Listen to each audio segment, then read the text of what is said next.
Well, greetings everyone, and welcome to a truly special online event today. It's called Listening to Hawk, Talking to Wind, Reclaiming Dreamtime Wisdom and Healing Soul Loss as a Shamanic Lucid Dreamer.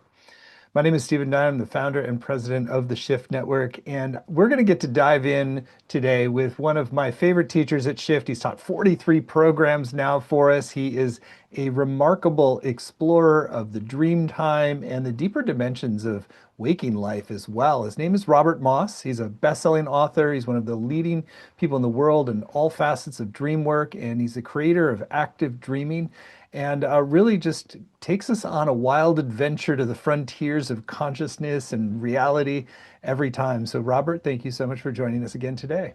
Thanks for hosting me again, Stephen. It's a great pleasure to be dreaming with you and the Shift Network. Well, I'm excited to dive in, and there's always something new and really fascinating that emerges. And I also want to let everybody know that today is going to be a precursor to a brand new program with Robert that we're very excited about. It's called Dreaming More Soul into Life. So more about that groundbreaking program later in the hour if you want to go further. So Robert, because we have this special theme today, listening to Hawk, talking to wind, I think it makes sense to start with that particular story that gave rise to the title of today. Yes, please. So this goes to my midlife crisis, and it was a crisis, actually. I decided I wanted to learn the land where I was living, the North American continent. I wanted to put down roots somewhere. I'd been leading a fast track life, very successful life, best-selling thriller writer and all of that. But I found a piece of land with a rundown farmhouse on it, and I'm thinking, is this where I want to live for a while? Looks a bit crazy. I don't know anybody in the immediate area. I sit down under an old white oak tree behind the farmhouse, wondering if this is where I want to live for a while, learn the land, listen to the land. And a hawk a red-tailed hawk comes circling down overhead, squalling at me in a voice I feel I should be able to understand, but I did not speak hawk at the time, and drops a feather between my legs. Would this be a sign? Well, it could be, couldn't it? Well, even I wasn't crazy enough to buy the farm only because the hawk dropped a feather. But as time went by, after I did purchase the farm, its significance became huge. One night in the middle of the night, I'm lying in that drifty state between sleep and awake, which I encourage people to spend more time in. I call it jokingly horizontal meditation. It can be horizontal meditation. You're not asleep, you're not awake, you're in a fertile liminal space. And I find myself drifting out of my body, which for me is not exotic.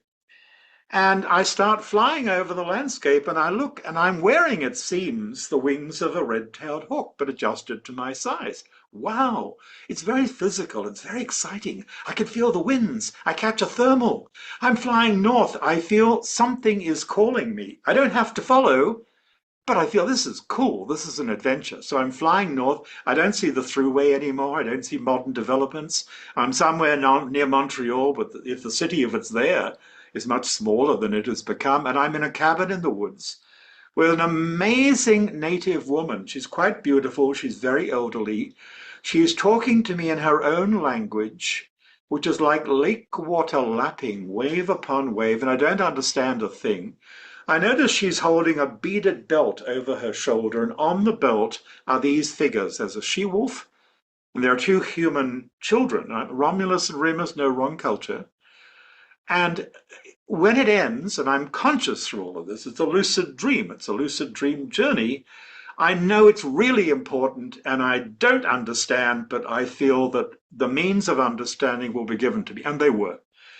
And through synchronicity, I met my first friends of the Six Nations of the Iroquois, the Haudenosaunee, the people of the Longhouse. And one of them happened to be the keeper in the New York State Archives of the wampum records of the Iroquois Confederacy.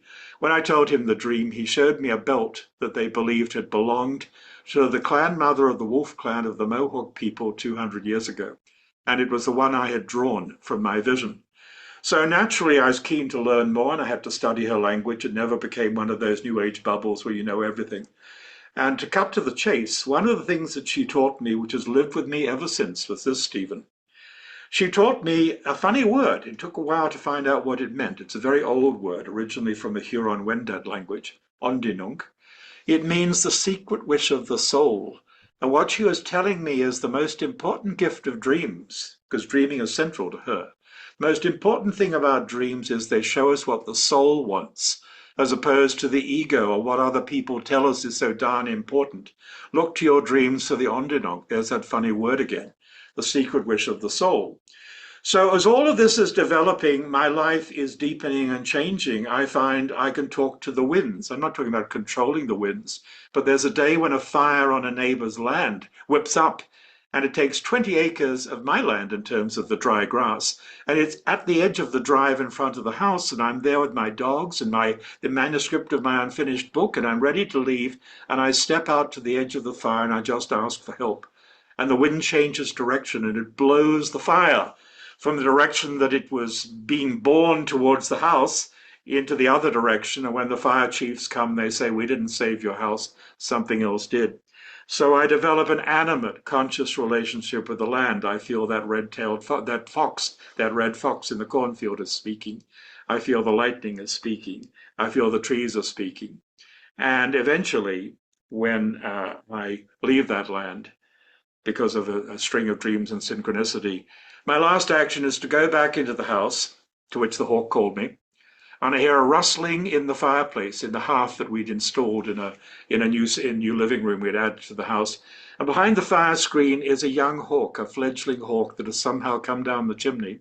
And my last action on the land that I moved to because of the hawk is to carry, where I had the visions because of the hawk, is to carry the young hawk outside next to my heart and release it and watch it fly into the branches of the old white oak tree where the hawk first spoke to me.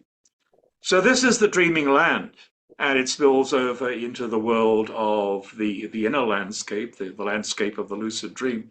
But there's something about it which the indigenous mind understands. As I started talking about this to members of that community of the Six Nations of the Haudenosaunee, one of the elders said to me very seriously, very matter of factly, and also with the air of no big deal, he said, "Oh, yeah, you made some visits and you received some visitations," saying what the old Dreamtime wisdom used to say, which is that dreams aren't just texts, they're not just symbols, they're not just random processing of the chemicals in the brain. Dreams are events, they are experiences. You go somewhere or someone comes visiting you. And they're also, when you understand that, a possible doorway, a portal to worlds beyond the physical. You can travel to places where wise teachers and healers are waiting for you, to places of the ancestors, to places where the dead are alive. And not only can you get out there for all this adventure, discovery, and healing, you can bring it with me. You can bring gifts from those deeper worlds back into this life. So this was the turning point of my life, Stephen. Hmm. And from these moments, from this period, it wasn't all resolved all at once. It played out over years. Jung said his confrontation with the unconscious lasted at least 6 years. And mine lasted several years too. In fact, I suppose it's still going on. But that is the turning point that led us to call this adventure we're sharing right now, Hmm. meeting Hawk and talking to Wind. Well, I mean, there's so much in your adventure to share there that really speaks to the deeper currents. But I want to go back to this phrase of like the secret wishes of the soul. So, how does that just pivoting to really seeing this not just psychologically or sort of even just sort of off-gassing the day or psychological interpretation, looking for symbols, that it's like that this really is our best portal into the secret wishes of our soul. How does that change how we relate to the whole dreamscape? For me, it's all about soul. And actually, although we can, notice what is lacking in some Western approaches to psychology, Jung was pretty clear about the fact that real psychology is all about soul, and it's in the word. Psychology is the study of the soul. So, so we mustn't forget that Jung, although he didn't use entirely the language of the shaman who talks about soul loss and soul retrieval and so on, Jung understood these things and was initiated in the manner of a shaman. So Western psychology is not totally bereft or lacking in those who have a shamanic view. I do have a shamanic view. The experience I've described to you was in some ways a classic shamanic process of initiation. It's also one in which the inner world and the outer world are interweaving. They're not the same, but they're very closely turning on each other like a Möbius strip, turning back and forth, inside out. So dreaming from this point of view is not just about what you do with your eyes closed. It's about what you do with your eyes open and your senses a quiver as you walk this world. And when your eyes are closed, it's not just about fantasies or random pop-up images. Those are interesting and those are fun. But it's about the fact that when you close your eyes and enter a sleep or a half sleep state, you might wake up somewhere else. You might go somewhere else.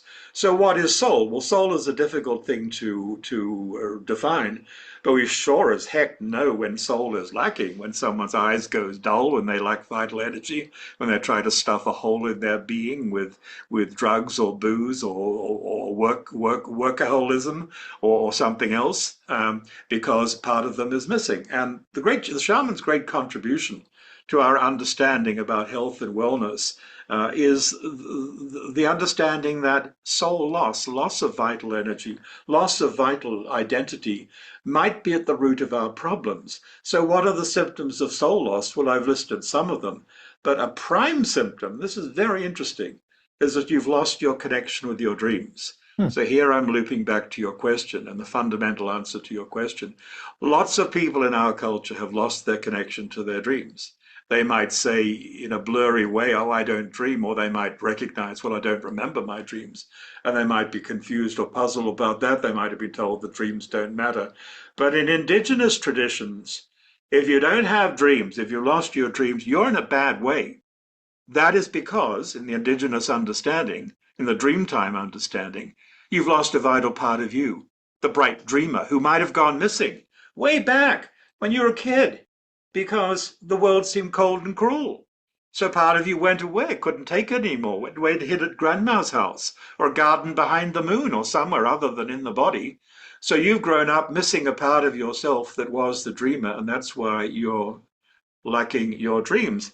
In my approach to these things, we try to bring soul back, and part of that is bringing the dreams back. How do we do that? We take you back on a shamanic journey to a dream or a memory from early in your life. We get you to travel across time as dreamers can do, back to your younger self to play counselor and mentor to that younger self in her own time, and in the process to hug and embrace that younger self and bring your energies together. And it's amazing how this works. Stephen, I've had the joy and the privilege again and again of helping people who've lost their dreams for decades go back into the last dream they remember, maybe from when they were 9 years old, and use that as a doorway to connect with that beautiful child of wonder, that magical child, that younger self, and bring energy and joy and them from her into the current life, and at the same time play mentor and protector and counselor in a time of vulnerability and difficulty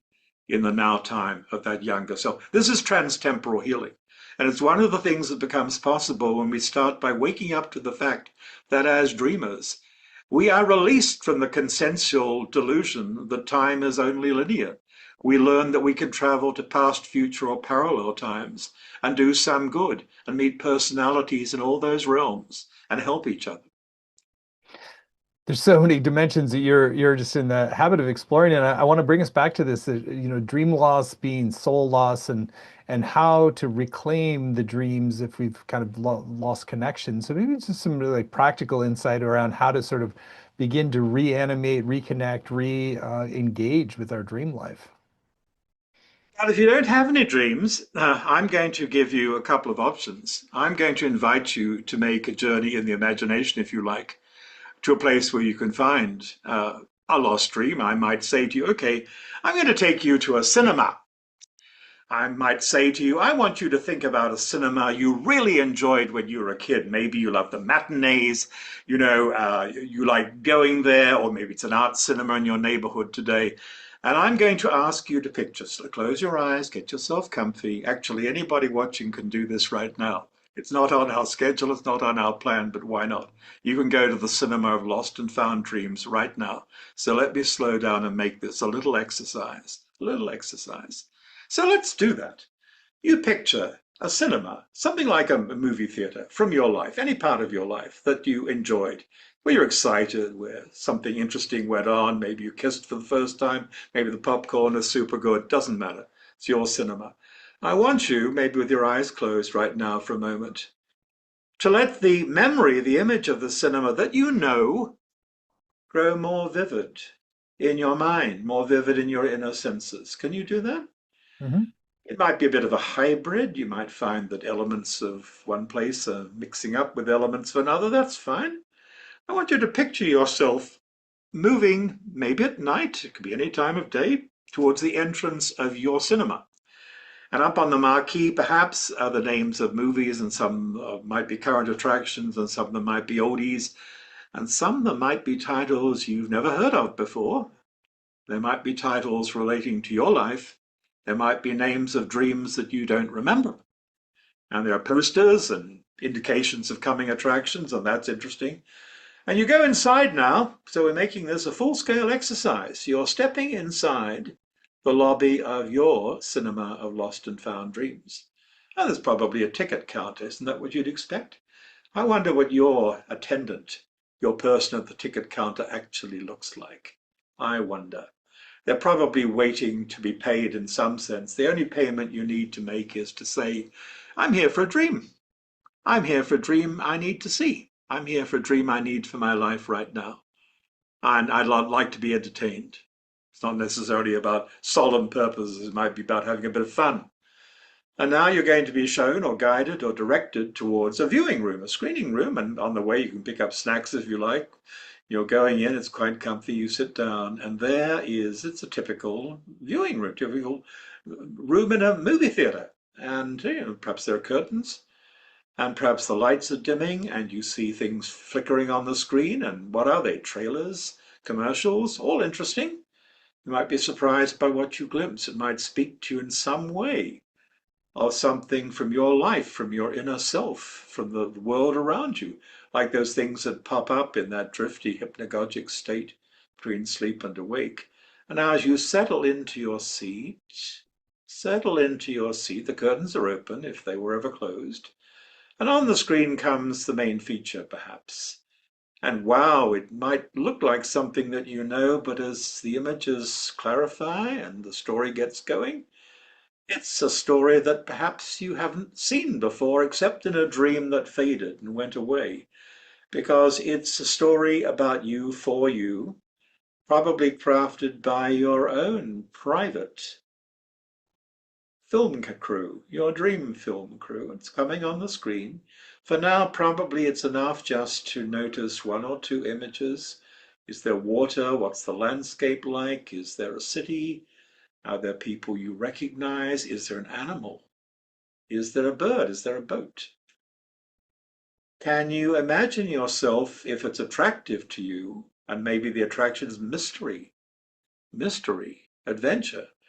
Can you imagine yourself getting out of your seat and flowing towards the screen and stepping through the screen and into the scene and being right inside it? So you're in the water or on the boat, or hugging that loved one, or sitting in that library, that total library where any book and any sort of source of knowledge is available.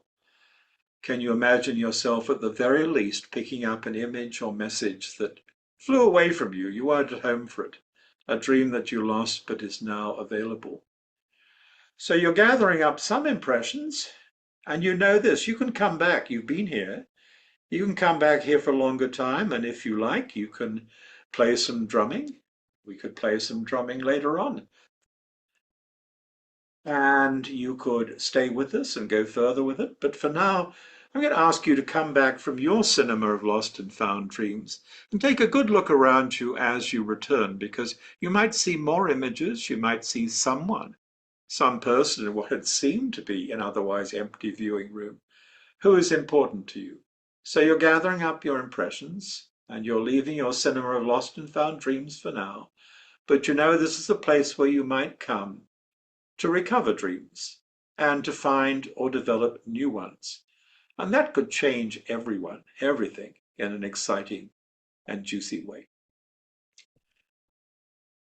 And That was that, impromptu, Stephen, but it was just an example of how, if we use a bit of imagination, we're not trying to control people. This is about mind control. mhm. It's about simply suggesting some lines, a basic, simple architecture to help people use their own imagination to find more of their own power and creativity and healing. That's beautiful. Yeah, it's a beautiful process. And so then once you've kind of created a bridge to an image or reclaimed a character, then where do you go with it next? So you live it. I mean, if you're going to bring back a part of yourself, let's talk about it that way. In shamanism, soul retrieval is when a shamanic practitioner goes and finds a bit of you that's missing and blows or otherwise puts it back in you. That's not what we're talking about here. That might be very good, that might be required. Got the right practitioner, that might be great. We're talking about what I call soul recovery, which is when you're assisted by other people's suggestions and support, other people, other dreamers perhaps acting like a family for you. You're basically open to the idea that you can do it for yourself in certain ways. But if you're going to succeed, via the center of lost and found dreams or in other ways, in reconnecting with, let us say, a younger aspect of you who is the bright dreamer and bringing them back, what you got to do next is to make it clear to them any day that you are both safe and you are fun. I mean, the reason that we lose parts of our vital self is that the world didn't seem safe, and sometimes it's a survival mechanism. Some part of us goes and hides somewhere because it didn't trust the adult world. So you have to be safe. You've also got to be fun. That means do things that your child self enjoys. I mean, you can't see it. You'd probably be shocked if you did. But I am surrounded by crayons, colored pencils, stuffed toys. I'm a boy, model soldiers. I mean, my desk is a chaos of stuff that my boy Roberts enjoy. And although I might not be doing as much for my boy Roberts as they would like me to do, like writing those books that they want, the fact that I am surrounded, by all the things that I'm surrounded by delights them. And they love it when I pick up pencils and crayons and turn a dream or an idea immediately into quick, spontaneous art. They particularly like that. Now your little girl who's come back might want a particular kind of cookie.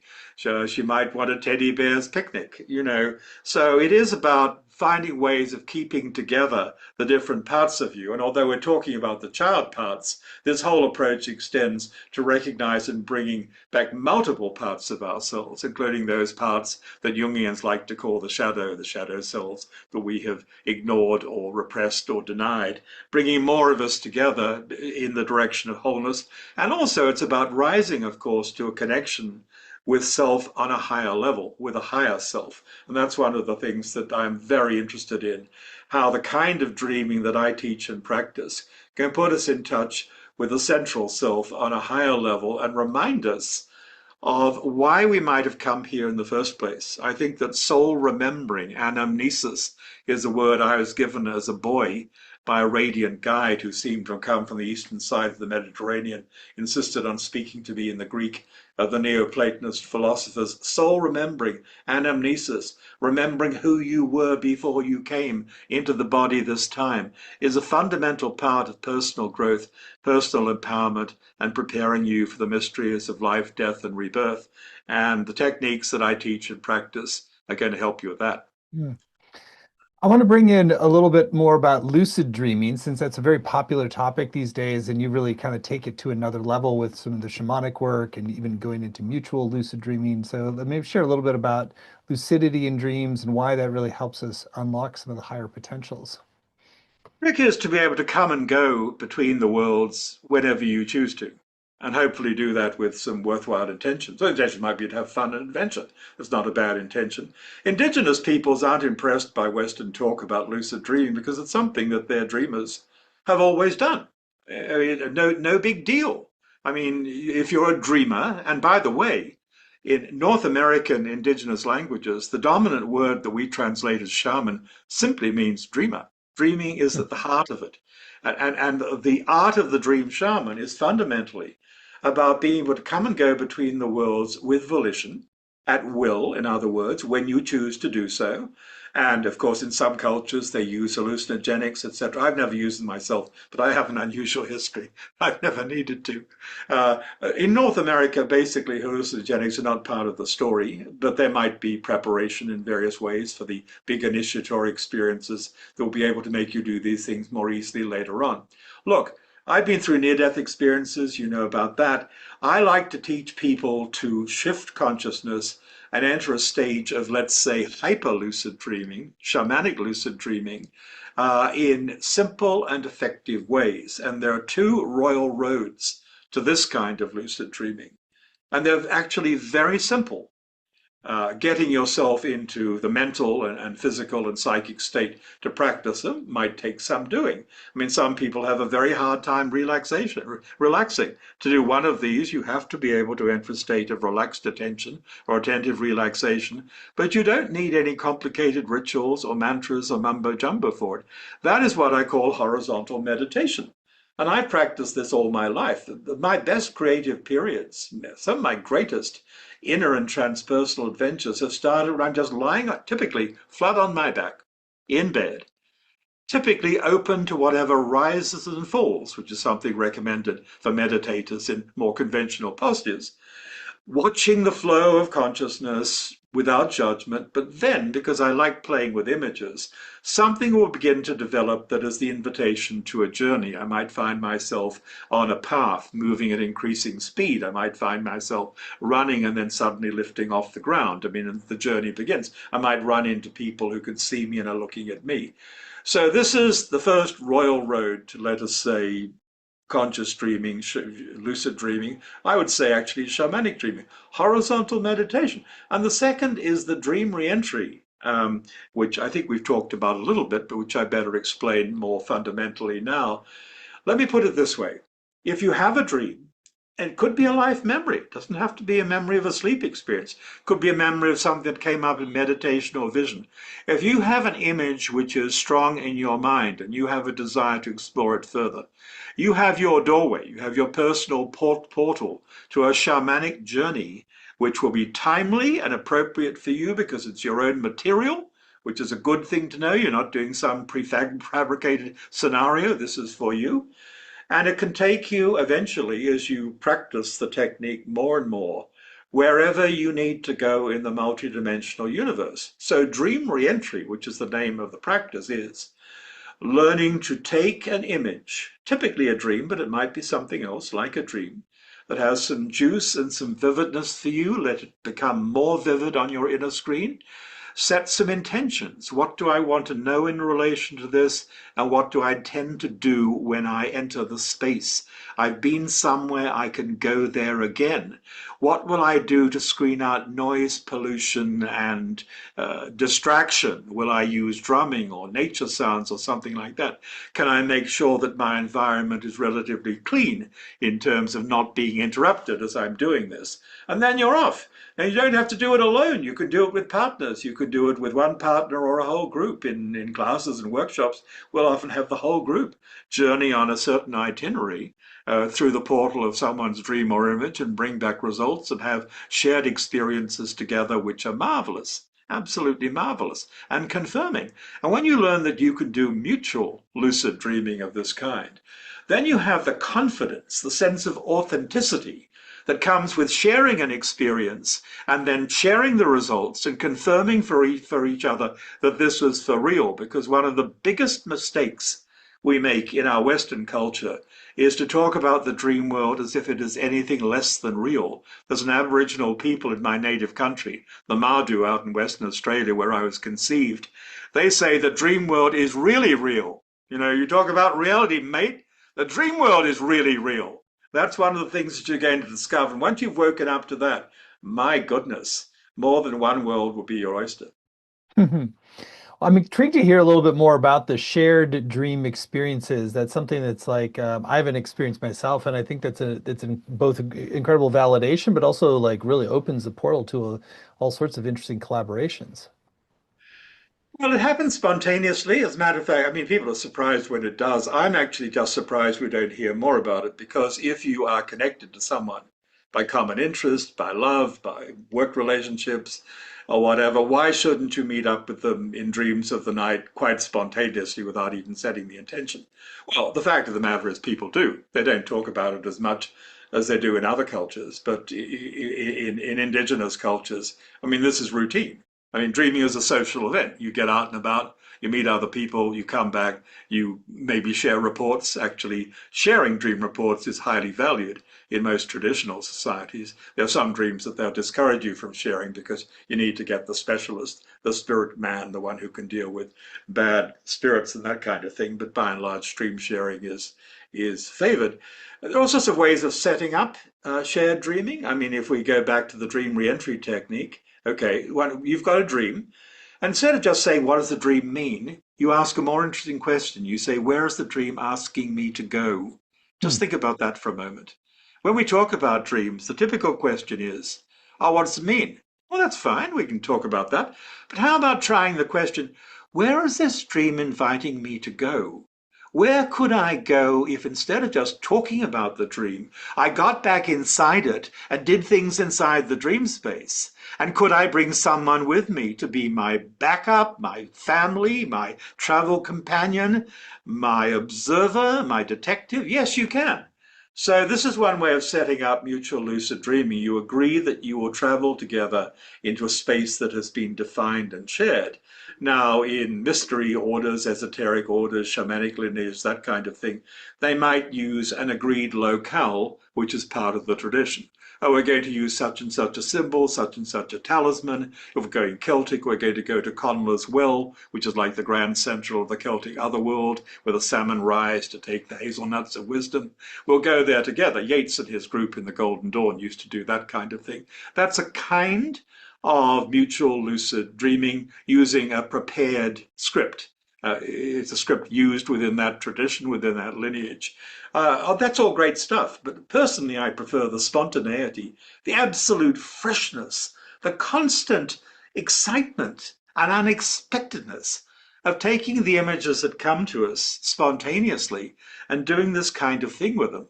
So this is one way of entering a state of shamanic lucid dreaming. You can set up dream dates, of course.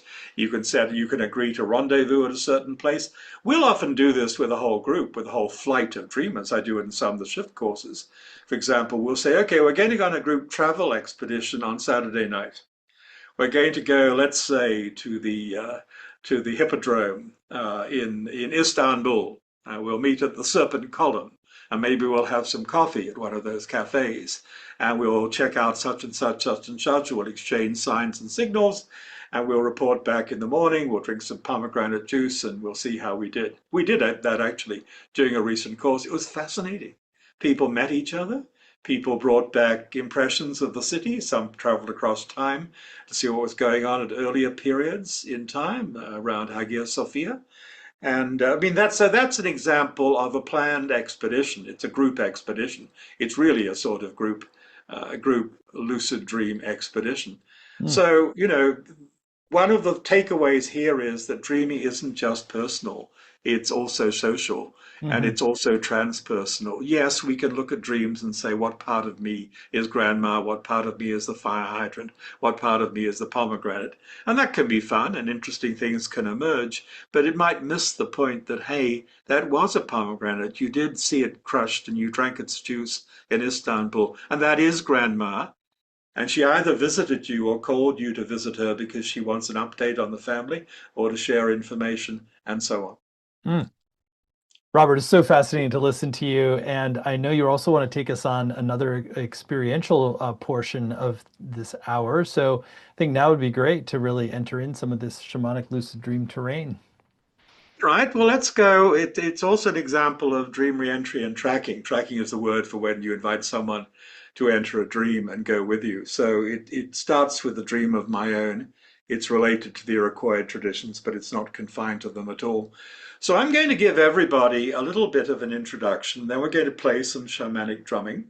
I'm going to invite you to go to a certain place where you're going to find that ancestral beings, your ancestors of the land where you live, but maybe of your bloodlines, maybe of a spiritual tradition connected to you. They could be ancestors in any sense, are waiting for you. And I'm borrowing from a very big dream experience of my own that became a highly lucid dream experience.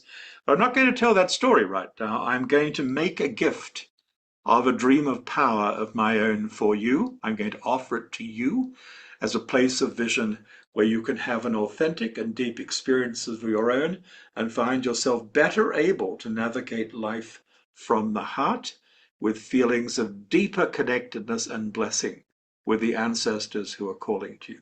If that sounds okay to you, I invite you to put your body in a comfortable, relaxed position. And I'll just say, as we prepare to make a journey between the worlds, may our doors and gates and paths be open, and our doors and gates and paths between the worlds, and may the doors and gates and paths of any who wish to do us, or those we love any harm, be closed. It's good to invoke gatekeepers when you're going on a journey which could be quite a big one, even if it's just a few minutes of recorded drumming for now. All right, get your lovely body in a comfy, relaxed position. Here you are. You're on the road of your life. You're going forward in your life. You're going forward on the road of your life. And it's not easy. It's clogged. Maybe there's construction. Maybe there are detours, and you're a bit frustrated. And suddenly you realize, I'm dreaming. I can just rise above all this. So you lift yourself up and you feel called to the top of a green mountain nearby. You may not have known there was a mountain anywhere nearby you until now, but you're called up to the top of a green mountain, place of great freshness and nature, and there's a big house there. What style? Well, for me, it was like a long house of the Iroquois nations, but for you, it might be like a big house of ancestors somewhere else. It's an ancestral place. It has the sense of belonging to an ancient tradition, maybe of your people, wherever they were in this world, many generations ago. Maybe of people of the land where you're living or traveling, maybe of a spiritual tradition that is reaching to you. Here you are, you're at the doorway. They're in the midst of full ceremony. There's a fire at the center of the space, and they're singing, they're chanting, and you're a little bit nervous. Would you be interrupting? No, the elders, the grandmothers beckon to you. You are welcome. They have a space for you, and you're almost ready to weep at the sense of belonging, the sense of recognition. These dream people, these people of Earth, are also your people. They're waiting for you. You're, in a sense, home in a very deep level. And you enter the big house and you sing with them and you chant with them. You may not know what you're doing, but you're doing it. And then after a while, as the fire gets friendly, it burns lower. You lie down next to the fire at the center of the group. And the dream people come from their places and they take red hot glowing coals from the fire and they place them over your eyes and they say, "We do this so you will see clearly." And they place them over your ears and they say, "We do this so you'll hear clearly." They place one over your tongue. "We do this to open your mouth so you will tell only truth." And they place a red hot coal over your heart and you feel a stab of pain as the fire goes into your heart and then rises to your throat, and they say, "We do this to open your heart and the passage from your heart to your throat, so that henceforth you will live and act only from the heart." And you're excited, and you stand up and you run out of the place and you stand on the mountain and you look across space and time, and with your heart aglow, you feel yourself reaching from the heart to the people and situations that are waiting for you in this world, able to go forward now from the heart. So I ask you to take this vision, and we're just going to play 5 minutes of shamanic drumming. I ask you to allow the drumming to take you deep, deep, deep into what is waiting for you with the dream people inside the big house. Let your heart be opened, let your senses be renewed, and feel yourself, before the end of the drumming, able to reach now from the heart to people and situations that lie ahead of you in life and handle them so much better. Here we go with the drumming.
Right, come back gently, find yourself back in the body wherever you parked it. And if we were in an actual class, I'd say write down very quickly three things that are with you, and ask yourself what is one thing you can do now to honor and carry forward whatever connection or energy you felt. How did you feel about the visit to the dream people, Stephen? It was cool. I found my consciousness kind of go off in a slightly different direction that actually had some interesting insights, which was like long ago we had a call where we talked about this dream filled with Persians for me, and I sort of was following that thread into like I was getting the sense of how there's certain anchor points for consciousness on the planet, and Persian Empire is one, and sort of that there's like the need to encircle these different epicenters of consciousness and culture with like just candlelight. People that had candlelight vigils somehow. I don't know, that's what was coming to me. Yeah, it was interesting. A lot of Persia gets into my imaginal life and into my teaching. I use a meditation from Surawadi, the great Sufi philosopher of Persia, to connect people with the soul, as Sufis call it, the higher self. And of course, we all love Rumi, and I will invoke him. But I feel a very strong personal connection with ancient Persian tradition. So it's very interesting that you're feeling that too. Yeah, what was coming through for you today? I was back with my European ancestors. It was still the Iroquois longhouse from the original dream, but today it was not a circle of the Iroquois people. It was a circle of the European, including Irish and Scots people Hmm. of that time. And I have to honor it by getting a particular piece of jewelry with a particular silver, with a particular design on it, which is popular and treasured by some of them in their day. So it was like my blood ancestors saying, "Don't forget us, Robert." What about us? We know a thing or two also. Yeah, there's something about that not getting, I mean, sometimes our ancestry may have less of the practices we're drawn to, but that they have important gifts Oh, nonetheless. I got that big time when I got into all the Mohawk stuff because, I studied the Mohawk language and the Huron-Wendat language, which is the birth language of the Arundel, the woman of power who called me. And in the midst of all that, some of my fears, particularly the Scottish ancestors of that time, started walking through my dreams, literally saying, "Look here, laddie, we know a thing or two also. Turn around and talk to us." Well, I have spent a lot of time since then in Ireland and Scotland and with those traditions, and they certainly speak to me also. But it's interesting. I have a friend who said when I got a certain distance into an African tradition, but then decided not to go further, he said something that I love. He said, "Robert, the spirits are like people. They fall in love. And Hmm. if they are in love with you, they'll keep on changing their costumes until you accept the connection." That was actually remarkably good, advice, and the kind of advice that also makes you smile. So it goes down well. Hmm. Well, there's so much we've already covered, and I want to also make sure there's some things on the page. So it's like just yeah, this connection with ancestors, really seeing them as still alive in our dream land. How do you sort of work with that? Well, I think the dreams will tell you. I mean, I think the dreams will tell you where you need to go. I mean, people talk to me about past life regression, for example, or about this program or that. Well, what are your dreams telling you? Who's looking for you in your dreams? Because this is the easiest way for the ancestors and your spiritual connections to find you. The dreams and the synchronicity. Hey, George Russell, the Irish mystic poet and painter, said, "Your own will find you."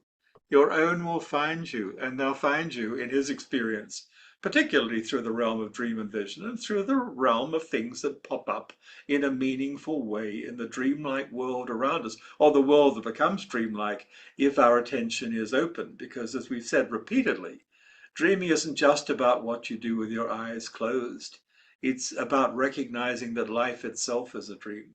Hmm. Here, my approach and the yogic approach actually meet each other, though we use different language. In the yogic approach says this world around us is a world of illusion, and so is the world of dreams.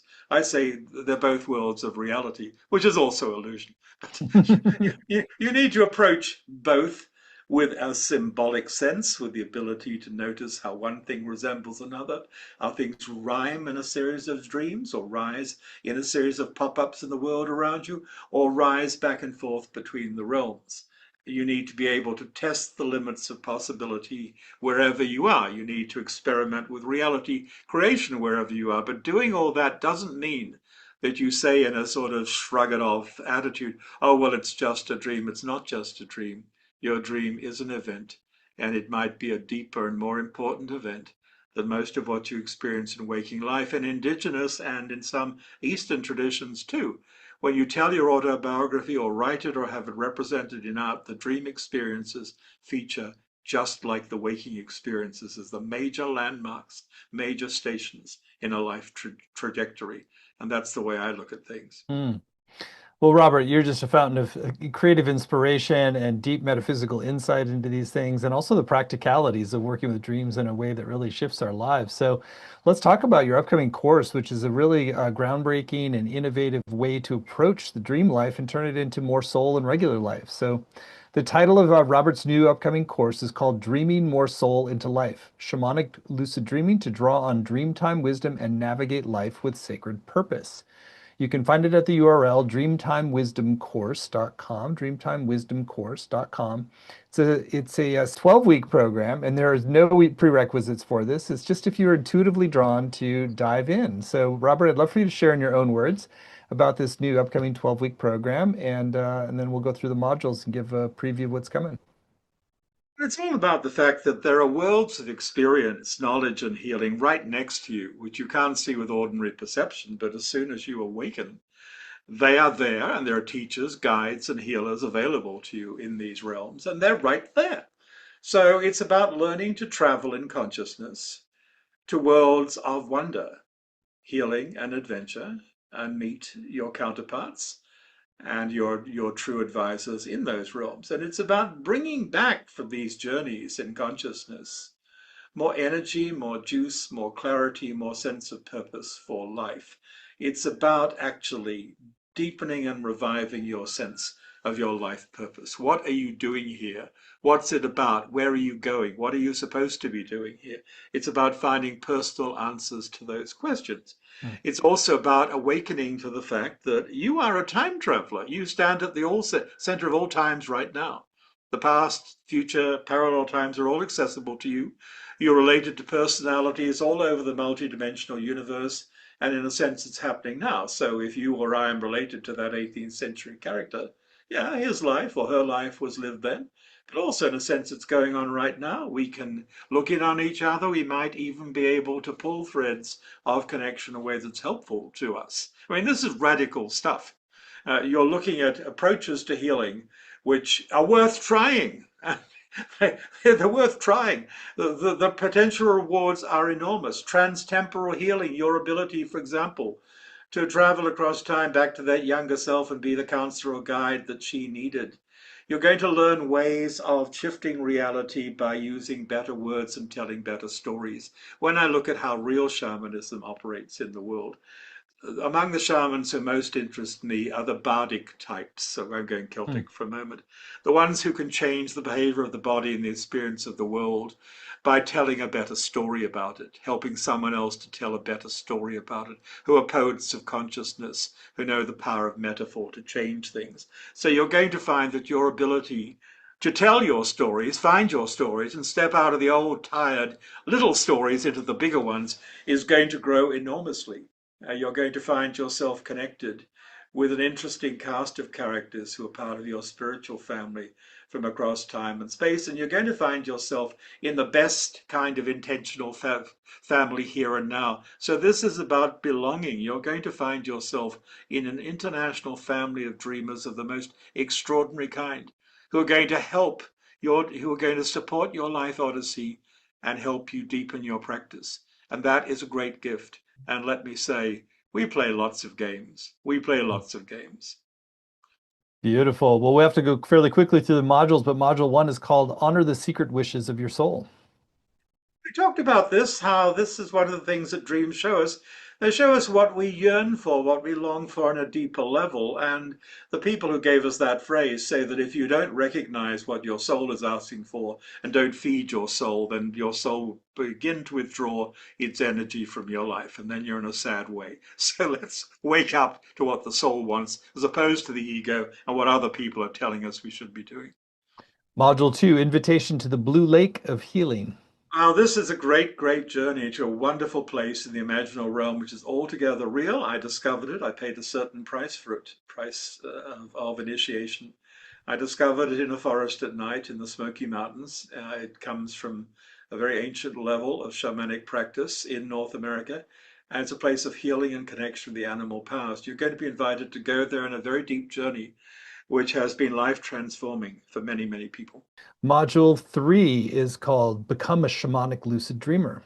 Yeah, so we talked about what that involves. I mean, we're going to experiment in particular with that horizontal meditation I talked about, with the dream reentry technique and the tracking mode in which you enter someone else's imaginal space with permission and become maybe a practitioner of mutual lucid dreaming.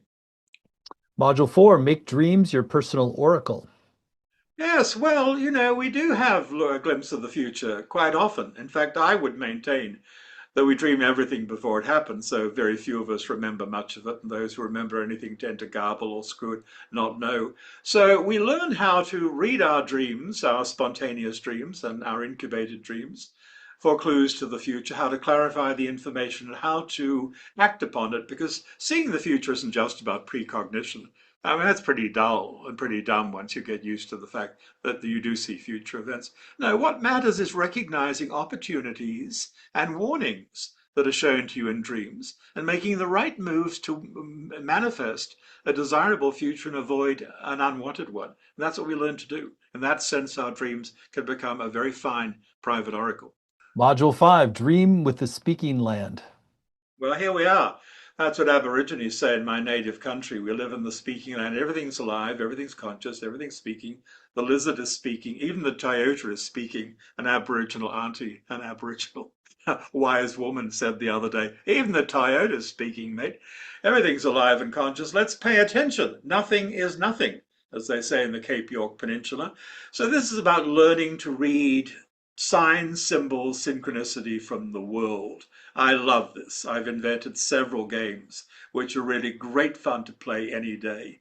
And they do bring a champagne fizz of magic to any street corner. Module 6, Bringing Your Dream Soul Back Home. Well, there we are, bringing your dream soul back home. We might have gone missing to ourselves. We talked about some of the reasons that that happens. Let's learn how to go to a place where we can find aspects of ourselves who checked out or we estranged ourselves from. So this is a combination of learning to travel to places, well-established places where soul healing has become possible to others before you. And it's also about finding your personal images and memories that will take you to the place where parts of yourself, including your child of wonder, have been waiting, maybe for decades. Module 7, Soul Remembering. Here we go. When I was a teenager, a radiant guide, speaking in Greek, said, all knowledge that matters comes through anamnesis, which literally means remembering. What it really means is remembering what belongs to you in the level of soul and spirit before you came here. Your sacred contract, perhaps, if that structures it for you. Did you come here on assignment? Did you agree to certain conditions that would apply in this life?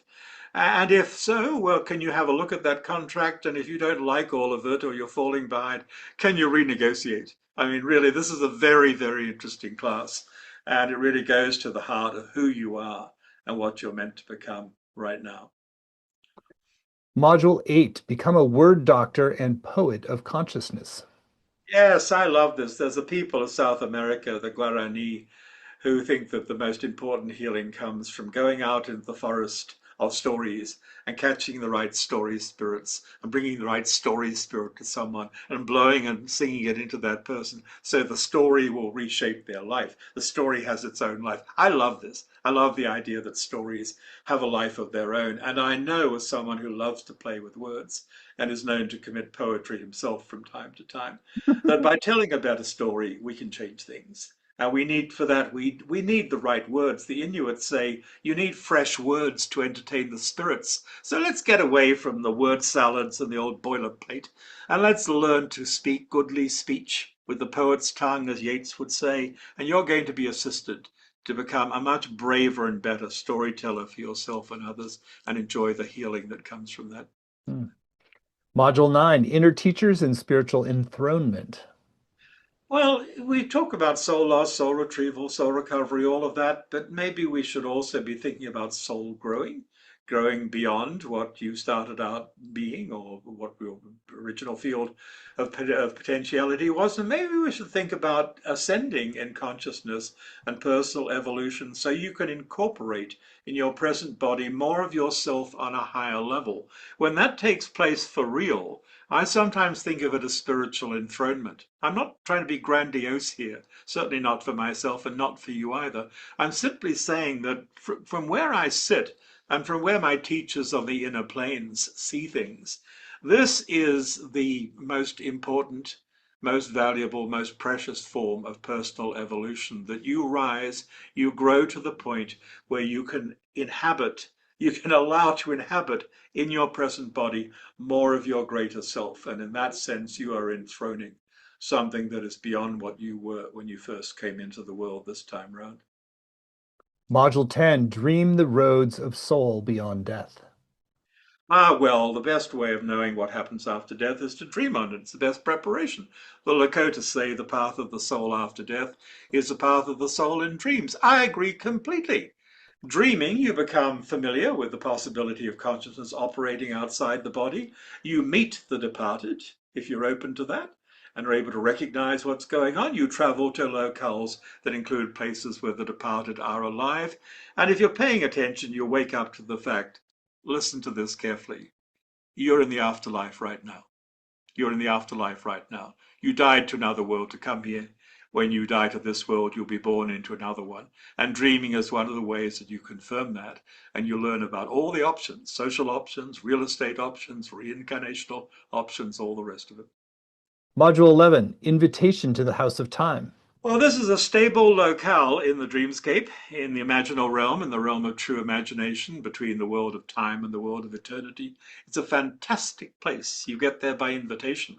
Once you've been there, you'll want to go again and again and again, because it offers multiple portals to adventures with personalities in different times and places, to contact with inner teachers, access to the most remarkable library, where any form of information and inspiration is available to you, just for starters.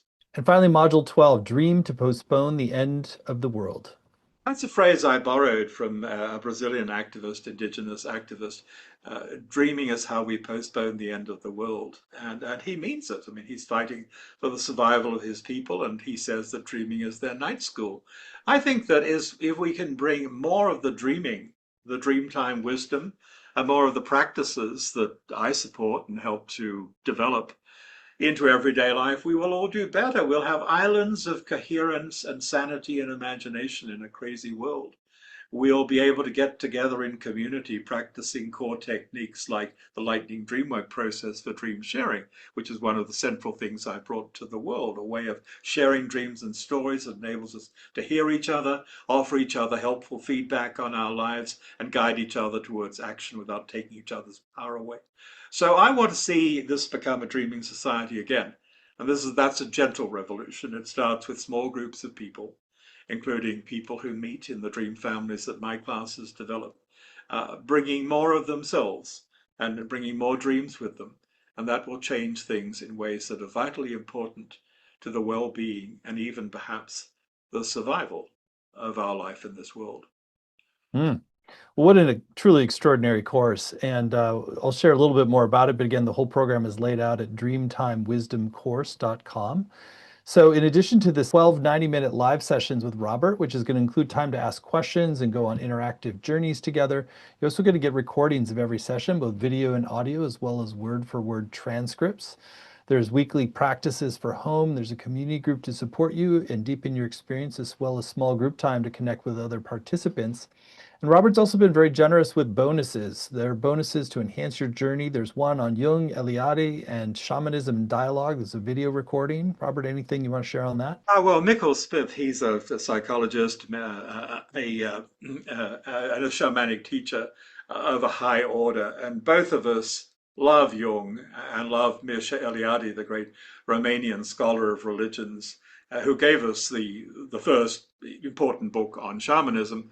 So we talk about how these two wise men of Western tradition understood things in the ways of shamans, understood shamanism itself. It's a very, if I may say so, very intelligent conversation. It's like sitting with a couple of aging guys by the fire as they shoot the breeze about books that they love and discoveries they have made with a very invitational quality. We're not sitting there like people using funny words and shutting people out. We're inviting people in to share our love of two great wise men of the West who knew in the way of shamans. I think you'll really enjoy it. Fantastic. Then there's a second bonus on mysteries of the ancient mothers, making magic in the animate universe, and one final vote bonus, which is your special bonus if you sign up by midnight tonight. This is a video recording by Robert called Invite Your Dreams to the Party and Practice Real Magic. Robert, anything on you want to share on today's special bonus?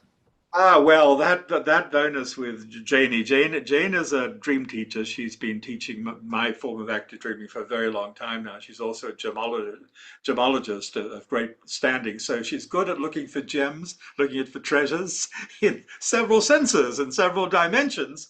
And she's a very lively dream player. So what we are basically going to do, we're basically done a very high octane, super fun demonstration of how in this approach we talk about dreams in a way which is enlivening, energy raising, results in immediate action to embody and bring into everyday life the creativity and healing power of dreams, and makes it socially rewarding to bring a dream to the table. So now, hey, you've got a reason to remember your dreams because it's just so much fun if you've got something to share. It becomes a demonstration of real magic, Stephen. In my lexicon, real magic is when we bring gifts from another world into this one. And that's what we do with this kind of dream work, where we have a way to seize from the dream world things we can put into life on an everyday basis. Well, what an amazing bonus that is, and that's just one of the whole program. So it's going to be a truly epic journey. So again, there's more details on dreamtimewisdomcourse.com. A few other things. We've kept the investment very accessible for this journey with 12 weeks and all the bonuses, just 3 payments of $219, or you save 10% when you pay in full with one payment of $597. The course is going to start April 9th and run Thursdays at 9 a.m. Pacific, which is noon Eastern. But even if you can't make the live times, you can still get the full value with the recordings, the transcripts, and the community.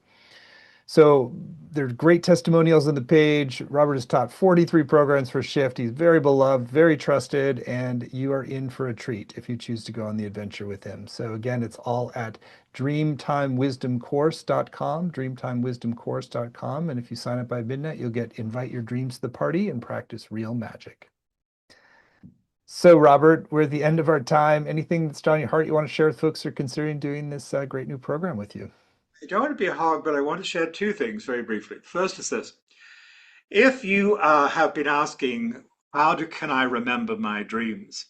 You're going to get an interesting answer in this course because it will start with my suggesting the real question is, how can I get my dreams to remember me? In other words, see, I'm turning things inside out. Very tricky shamanic way. How can I get my dreams to remember me? How can I make myself more interesting and convince my dreams I'm going to do something with them, like telling them well, or creating from them, or taking action? So that's thought number one.